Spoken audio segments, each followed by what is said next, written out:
De la memoria y el recuerdo, por Aristóteles, 12, capítulo 1. Hemos de tratar ahora de la memoria y el recuerdo. ¿Qué es? ¿Por qué motivos tiene lugar y a qué parte del alma corresponde esta afección y la del recuerdo?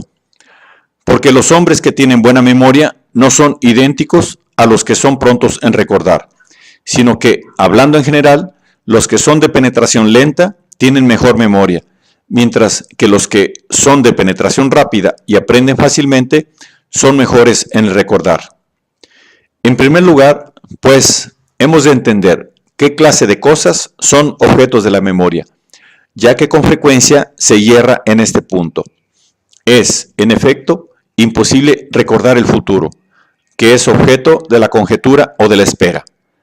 Podría incluso haber una ciencia de la expectación, según algunos dicen que ella es la adivinación. Tampoco hay memoria del presente, sino tan solo percepción de él, puesto que, por la percepción, no conocemos ni lo que es futuro ni lo que es pasado, sino solamente lo que es presente. Ahora bien, la memoria tiene por objeto el pasado. Nadie podría pretender recordar el presente, mientras él es presente. Por ejemplo, no se puede recordar un objeto blanco particular mientras uno lo está mirando, como tampoco se puede recordar el tema de una especulación teórica mientras actualmente se está especulando acerca de ella y se está pensando en ello. Solamente se dice que se percibe lo primero y que se conoce lo último.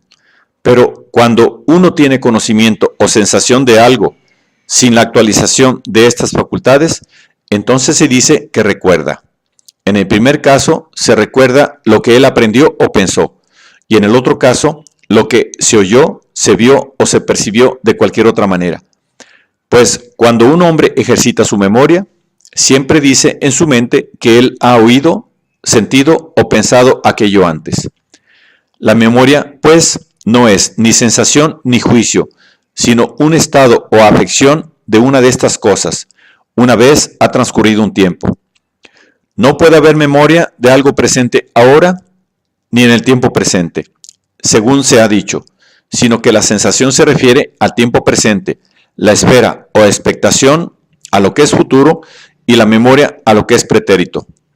Toda memoria o recuerdo implica, pues, un intervalo de tiempo. Por esto, solo aquellos seres vivos que son conscientes del tiempo puede decirse que recuerdan, y hacen esto con aquella parte del alma que es consciente del tiempo. Hemos tratado ya de la imaginación o fantasía en el tratado del alma. Incluso pensar es imposible, sin una pintura o reproducción mental. Se da la misma modificación o afección en el pensar, que se da también en el dibujar. En este caso, en efecto, aunque no hacemos uso del hecho de que la magnitud de un triángulo es una cantidad finita, sin embargo, lo dibujamos con una cantidad finita.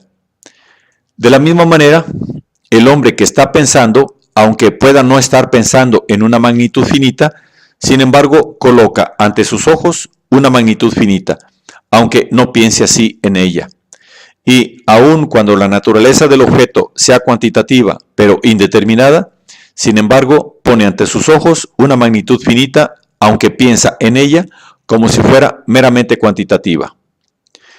¿Por qué motivo es imposible pensar en cualquier cosa sin continuidad?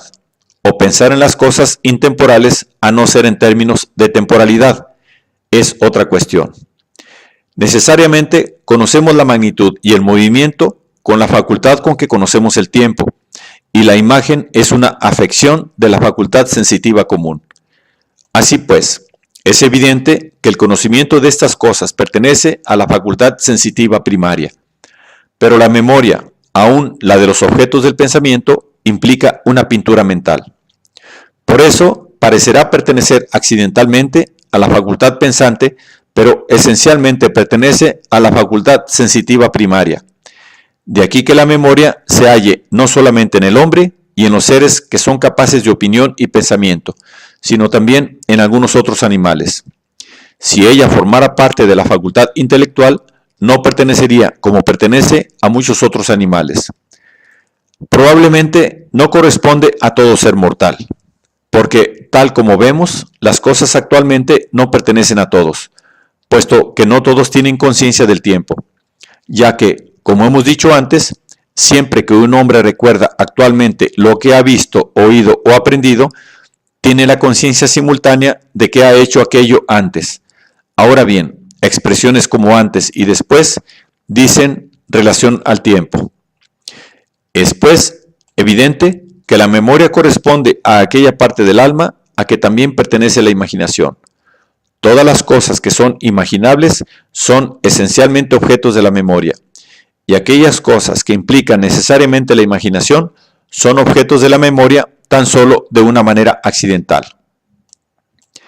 Puede plantearse la cuestión de cómo es posible recordar algo que no está presente, puesto que solamente está presente la impresión, pero no el hecho, porque es evidente que hay que considerar la afección causada en el alma por la sensación, igual que la causada en la parte del cuerpo que contiene el alma, a manera de una especie de grabado o pintura, la afección cuyo último estadio llamamos memoria.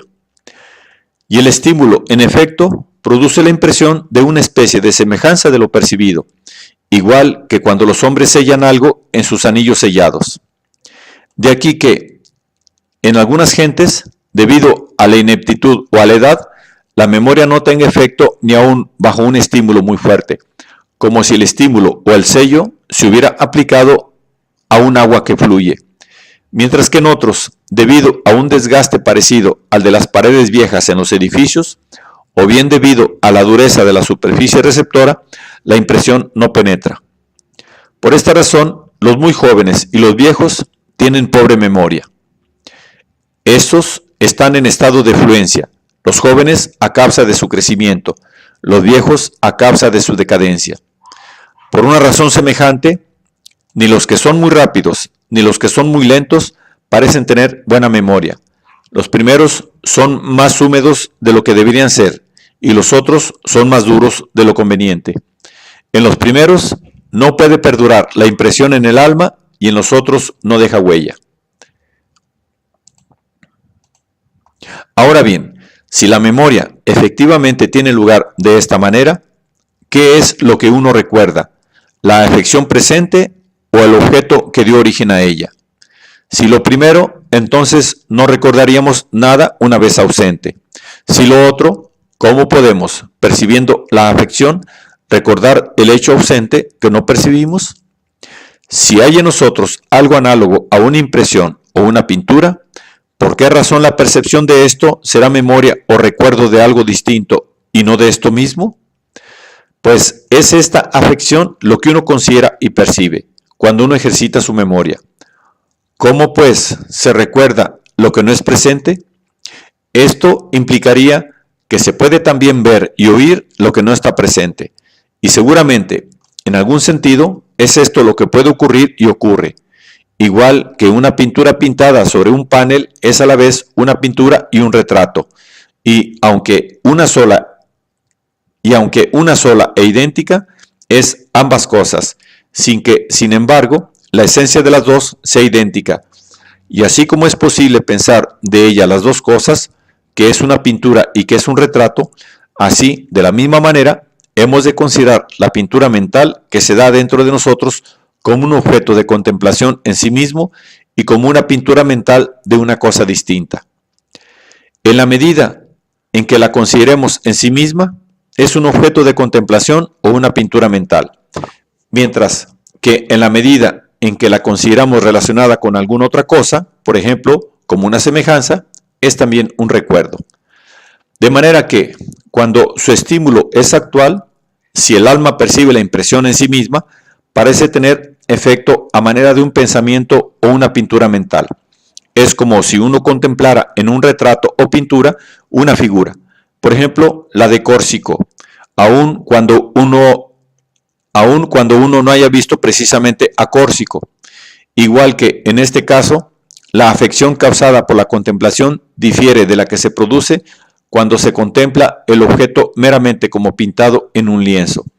Así en el alma, un objeto aparece como meramente pensado, mientras que el otro, por ser, como en el primer caso, una semejanza, es un recuerdo. Y por esta razón, a veces no conocemos cuándo estos estímulos tienen lugar en el alma, a partir de una sensación antigua, si el fenómeno es debido a la sensación, y dudamos de si aquello es recuerdo o no lo es.